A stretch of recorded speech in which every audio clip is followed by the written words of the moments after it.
Welcome to Shawn property. இப்போ நம்ம பார்க்க போகிற சைட்டு வந்து பார்த்திங்கன்னா ஓஎம்ஆர் லொக்கேஷனில் கேளம்பாக்கம் என்ற இடத்துல இருக்கிற ஒரு ரீசேல் ப்ராப்பர்ட்டி தாங்க பார்க்க போகிறோம். நம்ம ப்ராப்பர்ட்டி கரெக்டாக எங்கே இருக்குது அப்படின்னு பார்த்தீங்கன்னா கேளம்பாக்கம் மார்க்கெட் ரோட்லேருந்து ஜஸ்ட்டு ஒரு 800 மீட்டர் டிஸ்டன்ஸில் தான் நம்மளோட ப்ராப்பர்ட்டி வந்து அமைஞ்சிருக்குங்க. நம்ம பிளாட்டோட டீட்டெயிலை பார்த்துலாம் வாங்க. பிளாட்டோட சைஸுன்னு பார்க்கும்போது 30க்கு 60 1800 ஸ்கொயர் ஃபீட்டு, மொத்தம் 2 பிளாட் இருக்குங்க. 3600 ஸ்கொயர் ஃபீட்டுங்க டோட்டலாக.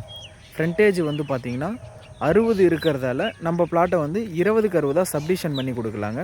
அதேமாரி டிடிசிபி அப்ரூவ்டு தான், டைரக்ட் ஓனர் ப்ராப்பர்ட்டி தாங்க. லோனு வேணாலும் லோனும் பண்ணி கொடுக்கலாங்க. உங்களுக்கு நியர்பையில் schools, colleges, hospitals, supermarket எல்லாமே நியர்பையில் அமைஞ்சிருக்குங்க. ஈஸ்ட் பேசிங்கில் தாங்க ப்ராப்பர்ட்டியும் அமைஞ்சிருக்கு. உங்களுக்கு மேலும் டீட்டெயில் எதனா தேவைப்படுற மாதிரியாக இருந்தால் ஸ்க்ரீனில் இருக்கிற நம்பரை நீங்கள் காண்டாக்ட் பண்ணிக்கோங்க. மறக்காமல் நம்ம சேனலை சப்ஸ்கிரைப் பண்ணிவிடுங்க.